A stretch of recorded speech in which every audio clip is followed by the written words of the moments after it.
gimana kabarnya, sehat? Alhamdulillah. Pak Yandi gimana kabarnya? Alhamdulillah Pak, saya juga sehat Bu.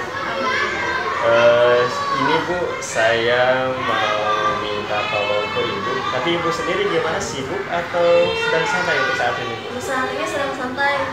Kebetulan di kelasnya sedang ada pelajaran lain. Alhamdulillah ya. Jadi ini Bu, saya sedang ada tugas dari program guru penggerak untuk melakukan supervisi akademik. Nah, apakah Ibu berkenan untuk saya supervisi? Silakan ya, dimulai. Terima kasih sebelumnya Bu. Insya Allah dalam waktu ke depan kita akan melakukan supervisi akademik. Tapi ya kita dibawa santai saja Bu, tidak perlu dijadikan beban hal ini. Nah, di dalam proses supervisi akademik ini ada beberapa tahapan Bu. Yang pertama praobservasi, kemudian observasi, dan juga nanti pasca observasi. Nah, sebelum lebih lanjut, kira-kira nih dari kegiatan supervisi akademik ini apa yang kira-kira Ibu harapkan? Dari kegiatan ini saya berharap adanya masukan-masukan atau evaluasi dari Pak Yani sendiri untuk saya, agar kedepannya saya bisa meningkatkan kinerja saya sebagai guru dan proses pembelajaran yang saya lakukan di kelas bisa lebih baik lagi gitu Pak Yani.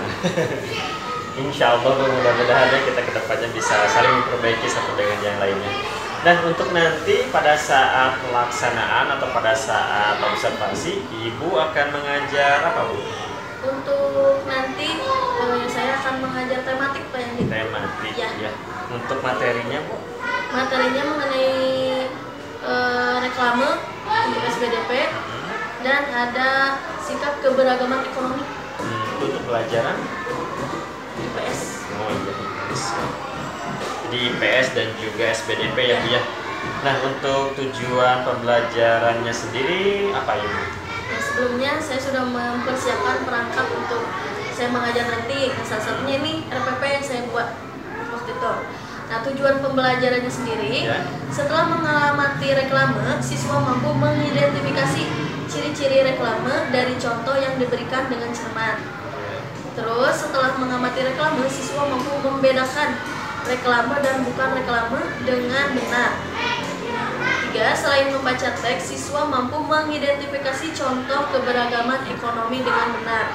Itu untuk yang IPS-nya ya berarti. Dan setelah berdiskusi, siswa mampu menjelaskan sikap yang perlu dikembangkan dalam hal keberagaman ekonomi dengan benar. Nah, dari tujuan pembelajaran tersebut, tentu Ibu sudah mempersiapkan hal-hal yang sekiranya menunjang dalam pembelajaran nantinya. Kira-kira persiapan apa saja Bu yang sudah Ibu laksanakan sejauh ini? Yang sudah saya persiapkan, yang pertama pasti RPP-nya Pak Yandi. Ya, Selanjutnya media. Saya sudah menyiapkan berupa PowerPoint untuk menjelaskan, dan ada juga teks yang nantinya akan dibaca oleh siswa. Selain itu, pelajaran sebelumnya saya sudah menjelaskan sebetulnya mengenai reklame, namun tidak secara signifikan. Jadi hanya sebatas tidak spesifiknya, garis besarnya saja, gitu. Mereka sudah saya instruksikan untuk membuat dan sudah ditempel di dinding di belakang kelas. Jadi nanti itu akan saya gunakan sebagai media pembelajaran saat pembelajaran ini dilaksanakan gitu Pak Yani. Oke, jadi Ibu mengaitkan materi yang lalu ke materi yang sekarang ya Bu ya, dengan rincian materi yang lebih detail lagi dari sebelumnya ya Bu ya. Nah, kemudian saya ingin bertanya juga, di dalam perangkat pembelajaran tersebut tentu ada model ataupun strategi pembelajaran yang Ibu gunakan ya Bu ya. Nah, untuk strateginya seperti apa? Nah, untuk strateginya sendiri, untuk pendekatannya saya menggunakan pendekatan saintifik. Jadi bentuk kegiatan yang 5M itu mode pembelajaran yang menggunakan metode ilmiah yang memberikan ruang untuk peserta didik bereksplorasi. Untuk strateginya sendiri, saya menggunakan cooperative learning dan ada tugas-tugas kelompok kecil yang membuat siswa terlatih berargumen dan melatih kekompakan dalam kelompok. Untuk meningkatkan hubungan sosial antar siswa juga tujuannya. Untuk tekniknya sendiri, saya menggunakan gaya belajar menggunakan gambar serta media yang tadi saya sebutkan. Untuk metodenya ada permainan, penugasan, nanti ada tanya jawab dan diskusi serta ceramah. Oke, tadi itu menggunakan strategi cooperative learning ya Bu ya. Nah berarti di dalamnya nanti ada pengelompokan siswa ya Bu ya. Nah untuk pengelompokan siswanya itu sendiri Ibu berdasarkan apa atau Bu memiliki pertimbangan apa, bisa diceritakan Bu? Ya, untuk pengelompokan dalam pembelajaran, saya setiap pembelajaran itu beda-beda kelompoknya, jadi tergantung apa yang dibutuhkan oleh siswa. Seperti pembelajaran yang menurut mereka sulit itu matematika. Kalau saat pelajaran matematika, saya membagi kelompok, jadi dalam satu kelompok itu ada siswa yang menurut saya mampu lebih dalam bidang matematika itu, dan anggotanya itu yang merasa kurang mampu gitu dalam bidang itu. Tujuannya agar yang lebih bisa itu bisa mengajarkan lagi ke teman-temannya, mengajak atau memberikan penjelasan di luar dari penjelasan saya agar lebih mengerti. Nah, ada juga pengelompokan untuk SBDP, ada untuk drama apa ini. Nah, untuk itu kan harus ada latihan di luar pelajaran nih, harus setelah pulang sekolah. Nah, karena kemarin-kemarin adanya COVID dan itu semua mempertimbangkan kelompok tersebut dilakukan atau dibagikan per daerah. Oh, jadi sesuai rumahnya masing-masing. Oh iya. Agar tidak terlalu jauh ke sana kemari. Jadi kalau misalkan untuk pembelajaran ini karena tidak terlalu sulit, jadi saya mengelompokkan sesuai tempat duduk. Biar saat pembelajaran juga tidak kesulitan mencari kelompok.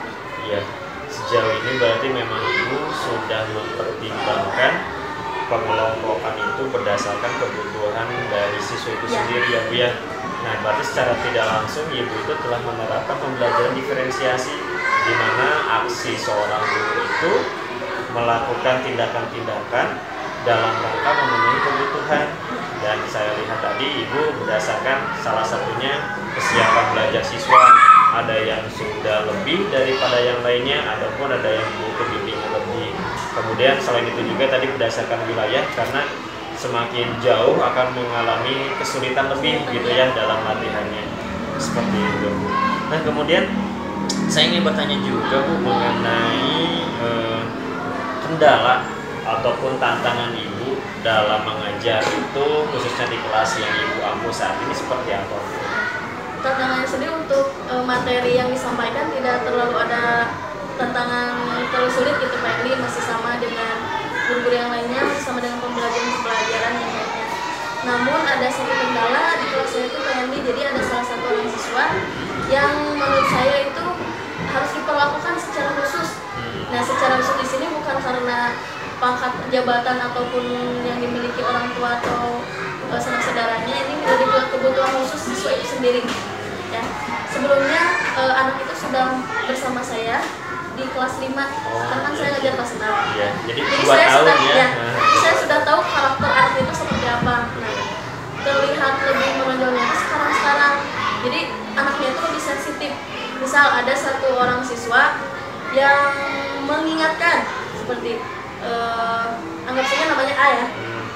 Nulis gitu dengan nada yang agak tinggi sedikit, tapi nada menurut saya itu nada wajar. Nah anak itu bisa sampai marah, bisa sampai ngamuk, dan kadang-kala juga ketika saya sedang mengajar dia berdiri berkata-kata yang menurut saya itu tidak pantas untuk dikatakan. Namun setelah ditanya kenapa berkata seperti itu, dia maaf Bu, saya tidak sengaja, atau maaf Bu, maaf ya Bu, saya udah praktik, dan dia menyadari gitu. Itu hanya itu. Jadi memiliki perasaan yang sensitif dibandingkan teman-teman. Karena hal itu, jadi teman-temannya itu senang kalau misalkan ngejalin sampai anak itu sampai marah, sampai nangis, itu teman-temannya senang gitu. Karena kadang ada salah satu anak yang tidak melakukan apa-apa, misal hanya senyum ataupun melihat ke anak itu, dia bisa marah gitu, sampai mengeluarkan kata-kata yang tidak pantas. Nah, sejauh ini ketika siswa A tadi seperti yang Ibu gambarkan, biasanya apa yang Ibu lakukan sejauh ini? Yang pertama saya lakukan, saya memberikan penekanan untuk yang siswa yang lainnya di luar dari siswa itu. Jika mereka mempunyai teman yang dikatakan spesial gitu, jangan sampai ada teman yang mengolok-olok mencontohkan anak tersebut seperti itu. Jadi yang saya tegaskan itu yang anak-anak yang lainnya, teman-temannya gitu Pak Yanti. Nah, untuk anaknya sendiri, selain saya pendekatan saya datangin dengan, jadi nada si gurunya juga harus pelan gitu Pak Yanti. Ada apa, kenapa gitu. Misalkan dia mau cerita gini begini, walaupun ada anak yang tidak bersalah, karena kalau misalkan anak itu udah ngamuk itu mengganggu konsentrasi kelas, lebih baik yang tidak salah juga suruh saya minta maaf gitu Pak Yanti. Ayo minta maaf. Nah kalau misalkan udah minta maaf, anaknya juga udah diem gitu. Itu Pak Yanti. Luar biasa loh. Nah kemudian saya ingin menanyakan kompetensi apa yang ingin dikembangkan khususnya untuk pembelajaran nanti yang akan Ibu laksanakan? Kompetensi yang saya ingin kembangkan adalah kompetensi saya mengajarnya Pak Yanti. Ingin lebih meningkatkan lagi dalam kemampuan mengajar Ibu. Kalau untuk siswanya sendiri Bu, apa? Ya untuk siswanya sendiri ingin meningkatkan secara kognitif, afektif dan psikomotornya Pak Yanti. Untuk di kognitifnya sendiri, saya harap siswa mampu mengidentifikasi ciri-ciri reklame dan contoh yang diberikan dengan cepat. Kedua, siswa mampu membedakan reklame dan bukan reklame. Ketiga, siswa mampu mengidentifikasi contoh-contoh keberagaman ekonomi dengan benar. Yang keempat, siswa mampu menjelaskan sikap yang perlu dikembangkan dalam hal keberagaman ekonomi dengan benar. Nah, untuk di ranah afektifnya, siswa mampu mengembangkan sikap dalam hal keberagaman ekonomi dengan benar. Untuk psikomotornya, saya harap siswa mampu membuat reklame dengan benar.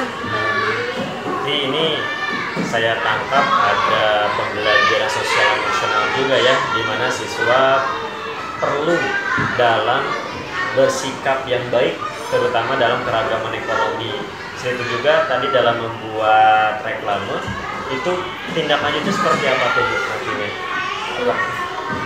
Untuk tindak lanjutnya sendiri kan pembelajaran ini mereka kemarin sudah membuat reklame dalam bentuk di kertas gitu Pak Yanti, dalam bentuk tulisan. Untuk tugas selanjutnya setelah mereka mampu mengidentifikasi reklame lebih jauh lagi, saya harap mereka bisa membuat sebuah reklame secara digital.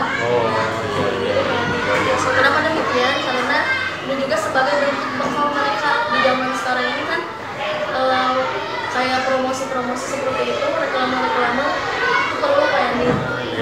Jadi kesadaran sosialnya Ibu tingkatkan, kesadaran dirinya juga mengenai potensi Ibu tingkatkan. Mantap Bu. Nah mungkin Bu terakhir, kira-kira Ibu akan melaksanakan pembelajaran ini kapan ya Bu ya?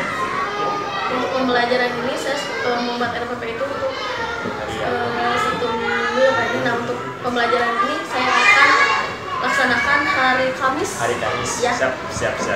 Nanti mungkin di hari Kamis saya akan berkunjung ke kelas Ibu ya Bu ya. Nanti saya akan mengobservasi apa yang sudah Ibu sampaikan. Nanti saya akan tindak lanjuti di pasca observasi ya. Sebelumnya saya ucapkan terima kasih Ibu atas waktunya. Mohon maaf jika ada kesalahan. Assalamualaikum warahmatullahi wabarakatuh. Waalaikumsalam warahmatullahi wabarakatuh.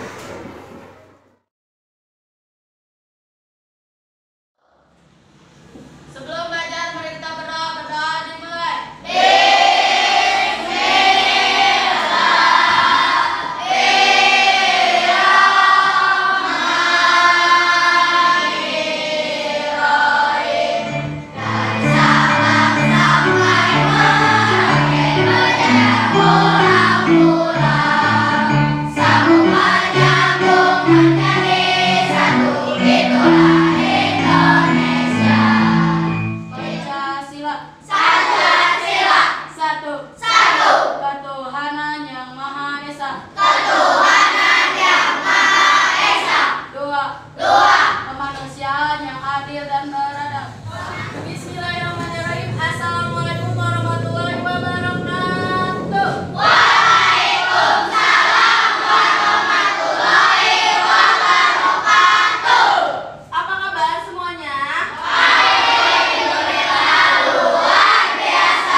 Tepuk semangat.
Sudah membacanya?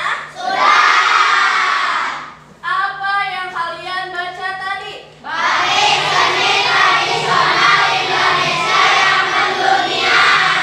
Coba lihat, ibu sedang menggunakan pakaian apa? Batik. Sama seperti yang kalian baca? Sama. Seni batik berawal dari seni tradisional yang dibuat khusus untuk para petinggi keraton pada zaman kerajaan di Nusantara. Ayo, ada yang menyampaikan? Ya? Batik Indonesia sebagai warisan budaya dunia.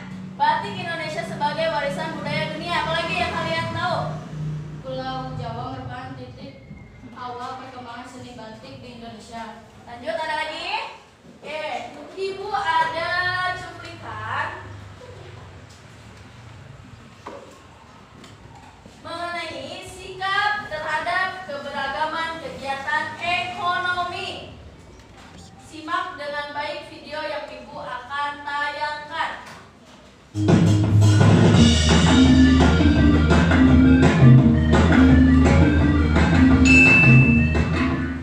Sikap terhadap keberagaman ekonomi PPKN kelas 6 tema 4 subtema 1.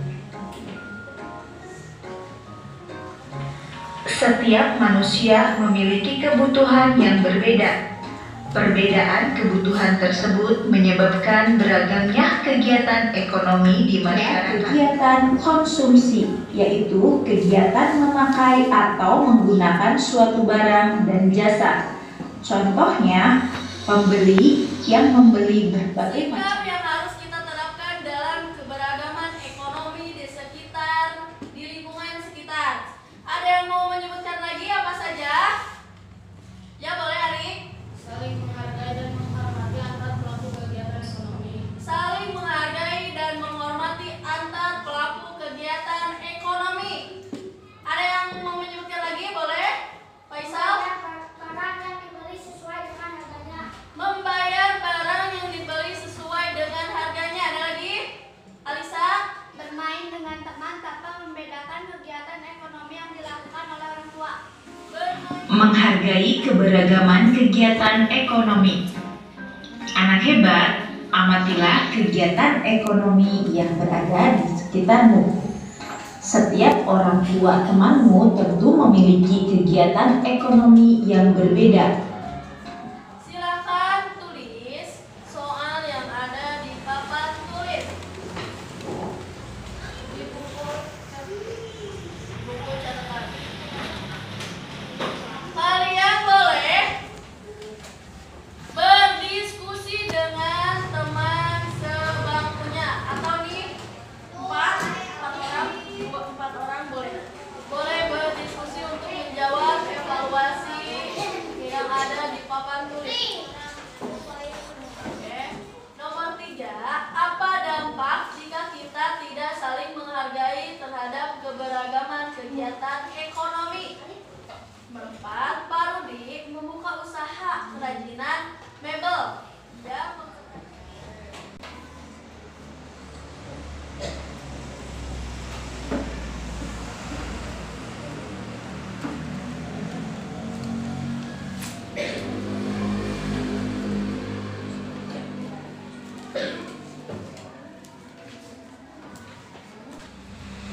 sudah selesai mengerjakannya? Oke, kita bahas bareng-bareng. Nomor 1, tuliskan 5 sikap menghargai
melihat papan reklame di jalan umum, papan reklame banyak ditemukan di jalan raya dan biasanya ditempel di tembok atau tempat reklame yang sudah disediakan. Perhatikan gambar di depan.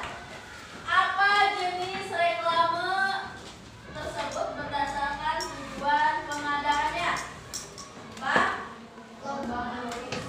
komersial atau non komersial? Komersial. Kenapa non komersial?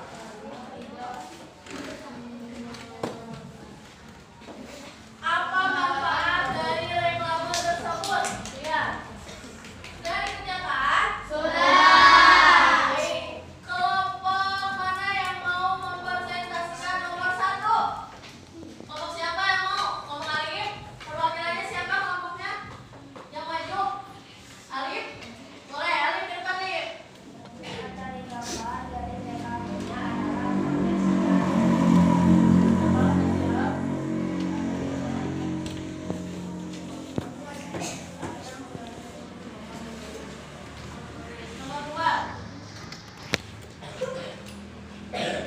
Untuk mendapatkan nomor tugas kalian adalah tuliskan nomornya. Misal di situ ada nomor 1. Nomor 1 apakah termasuk reklame komersial atau non komersial? Kalian buat tabel seperti ini. Siapa yang sudah menulis tabelnya? Sudah semua? Yang pertama, barisan sana belum? Coba tulis tabelnya. Barisan ini dulu.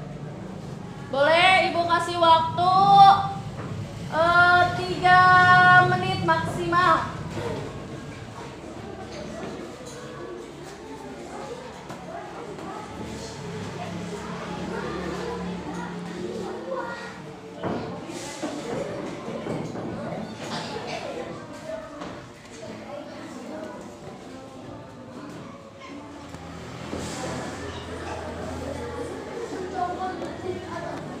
Ada tidak?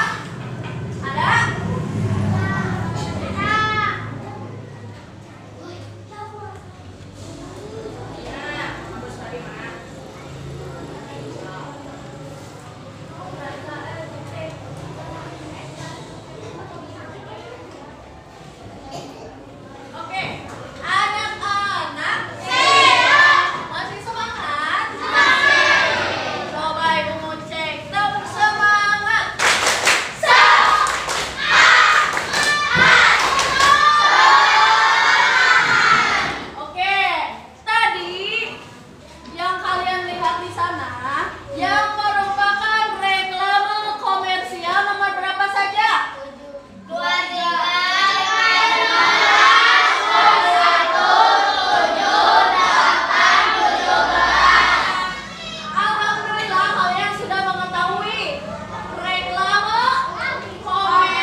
Assalamualaikum warahmatullahi wabarakatuh.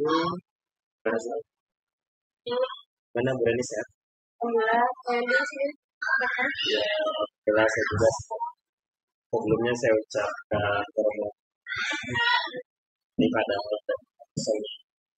tapi saya ganggu dalilnya seperti awalnya yang bicarakan tempo hari setelah observasi yang saya ini adalah observasi. Nah, di dalam observasi ini ada observasi yang saya ada. Tapi harapannya tentu saja di bawah santai tidak ada ini sekali lagi lebih baik. Baik Bu, yang ingin saya tanyakan yang pertama adalah waktu kemarin kita alhamdulillah ya, sudah melaksanakan pembelajaran pada kesehatan. Nah, kira-kira nih apa nih Bu harapannya dari obrolan kita pagi ini apa ya Bu ya? jauh ya kan. Saya berharap ada yang masuk saya gitu biar cara mengajar saya baik lagi Jadi ingin ada perbaikan cara mengajar dari ya. Nah kemudian Ibu kemarin itu ketika mengajar itu tema materinya mengenai reklame dan juga kesadaran sosial dan juga kesadaran diri ya akan lebih ya. Nah coba refleksikan Bu apa yang sudah baik dan apa yang belum baik pelajaran kita. nah pelajaran jalan sesuai dengan kondisi anak kita menyambut baik gitu. Responnya baik, namun ada hal yang kurang itu mereka hari Kamis setelah olahraga jadi konsentrasinya terus ada yang udah gerak dan sebagainya gitu. Terus ada teknis juga planning dari waktu itu saya udah mempersiapkan lalu ternyata pas dimasukkan ke fokus dan sebagainya udah connect dan Jadi untuk latihannya tadi sudah sesuai dengan ya. Kemudian alhamdulillah anak aktif di dalam pembelajaran. Kemudian tadi untuk kekurangannya secara teknis ada laptop yang ada gangguan ya. Kemudian satu hal lagi kondisi anak setelah kekurangan konsentrasi ya Bu ya. Nah menurut Ibu kondisi idealnya sih ketika anak mau belajar itu seperti apa kondisi ideal? Kondisi idealnya anak tuh ada konsentrasi apa yang merasa udah siap gitu. Kalau habis olahraga kan ada kata gerak, ada yang mainin baju. Walaupun ada beberapa yang udah konsentrasi, ada beberapa yang mungkin pada saat olahraga lebih ekstra gitu dari teman-temannya. Misal olahraga hanya lompat-lompat gitu. Namun ada beberapa anak yang tambahin sendiri, main bola apa. Tapi kan kondisinya kurang gitu kalau di dalam fokusnya berkurang ya kadang sudah lelah di olahraganya ya. Nah kemudian saya ingin bertanya dulu bisa mana apakah ada kesulitan saat mengajarkan atau mengembangkan perencanaan itu di dalam pembelajaran? Untuk pembelajarannya sendiri tidak ada kesulitan. Seperti yang disebutkan ada beberapa anak yang konsentrasi kelas saya juga ada satu anak yang mempunyai lebih sensitif dari teman-teman lainnya. Jadi saya sedang ngajar dia tiba-tiba begini teriak-teriak atau jahat padahal tidak ada yang apa-ngapain dia gitu. Cuma itu aja yang menjadi kesalahan. Iya. Jadi tadi problemnya itu mengenai tingkat konsentrasi dan juga ada siswa yang sensitif ya agak sensitif. Itu mengganggu siswa yang lainnya. Sih nggak bisa mengganggu. Nah biasanya yang sensitif itu biasanya itu suka seperti apa yang dilakukan? Kayak perkata saya lakukan mengingatkan teman-teman yang lain. Karena kalau teman-temannya tidak mengganggu atau tidak pun istilah sebenarnya Noel mah anak itu sih nggak akan apa-apa gitu, tenang-tenang aja. Mengingatkan temannya dulu, memberi pengertian bahwa teman-temannya itu tidak melakukan apa-apa kepada dia. Kenapa dia harus marah? Bertanya dulu baik-baik masalahnya apa. Kalau misalkan bisa diselesaikan, saya langsung menurut saja. Oh, ada juga gunakan posisi duduknya. Jadi tadi strateginya mengkondisikan diri itu ya, karena memang terkadang ya datangnya dari ya, kemudian di sisi lain juga bisa menempatkan siswa tersebut yang berbeda dari sisi. Nah, kemudian Bu, tadi salah satu yang Ibu sebutkan itu mengenai kesulitan dalam pembelajaran itu adalah konsentrasi agak kurang karena pelajaran sebelumnya itu adalah pelajaran pokok. Kira-kira Bu, menurut Ibu agar kondisi ideal yang telah Ibu gambarkan tadi di awal, kira-kira solusinya apa sih Bu? Jangan bisa konsentrasi. Saya sendiri tahu di kelas kalau udah lihat anak tidak konsentrasi, lakukan SPK pen. Oh, SPK. Ya. SPK jadi dalam bentuk apa tuh misalnya biasa? Misal kalau dalam matematika ada SPK yang sebutkan nomor kayak gitu. Oh iya. Seven kayak gitu ya. Bisa kayak chicken dance kayak Chicken gitu. dance. Nah, biasanya Ibu menemukan SPK itu gimana? Apakah gimana? Sebenarnya kan saya juga suka lihat di Betty. Oh ya, dari rekan sejawat ya. Dari YouTube. Saya dari YouTube. Saya kan baru lulus dari perkuliahan. Masih ada SPK ingat gitu. Terus dulu juga pas SMA, saya ikut PG PAUD ada sekolah tinggi gitu. Nah, kan PAUD mah banyak tuh SPK-nya. Nah dari situ juga saya bangun lagi. Ya. Jadi untuk ice breaking ini Ibu saya dukung cukup banyak ya, terutama tadi dari gerakan sejawat, jadi sering speaking dan dari YouTube ya, dari YouTube banyak sekali video ice breaking, kemudian pengalaman bagusnya bisa dibawa ke dalam kelas Ibu ya, biasa. Nah, dari beberapa tadi yang saya ajukan, saya ingin bertanya kembali mengenai kira-kira Ibu mulai perubahan pembelajaran yang asalnya mungkin kemarin belum ada SPK-nya, sekarang ingin ada SPK-nya, kira-kira mau mulai melaksanakan SPK? Siswanya udah siap belajar, udah perlu lagi ada SPK. Oke, jadi SPK melihat dulu siswanya. Ya, jadi SPK itu akan digunakan pada saat memang anak sudah kondisinya tidak memungkinkan buat belajar ya. Oke. Nah, mungkin ini secara keseluruhan tadi sudah saya tangkap pendengarannya, baik perbaikan buat ibu maupun buat siswanya sudah saya tangkap. Nah, tadi dari awal kita melaksanakan observasi, kemudian saya melaksanakan observasi di kelas, kemudian ini juga pas observasi. Saya ingin bertanya nih secara gitu, bagaimana perasaan setelah saya supervisi? Perasaan saya senang ya. Senang ya, alhamdulillah. Senang apa? Karena kalaupun saya melakukan kesalahan, ada yang bisa mengingatkan. Adanya masukan kalau namanya misalkan adanya masukan tapi di sisi lain saya juga tegang Pak ya. Tegang, maksudnya ada tegangnya. Tegang, biasanya kan di kelas ngajar sendiri tiba-tiba ada Pak Yandi gitu di kelas. Tuh juga ada gitu Pak Yandi ya. Ya. Dan mudah-mudahan dengan ekspertisi yang bisa membuat saya juga SD negeri Cisekon ini kualitas pendidikannya menjadi lebih baik lagi ke depannya. Sekali lagi kita selaku guru, mari kita sama-sama melakukan yang maksimal dan optimal demi keberpihakan kita kepada murid agar mereka bisa dengan optimal dan juga bahagia dari sini.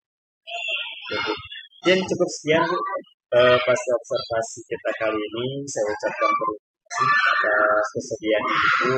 Saya seperti tadi, mudah-mudahan ibu sehat selalu. Ya.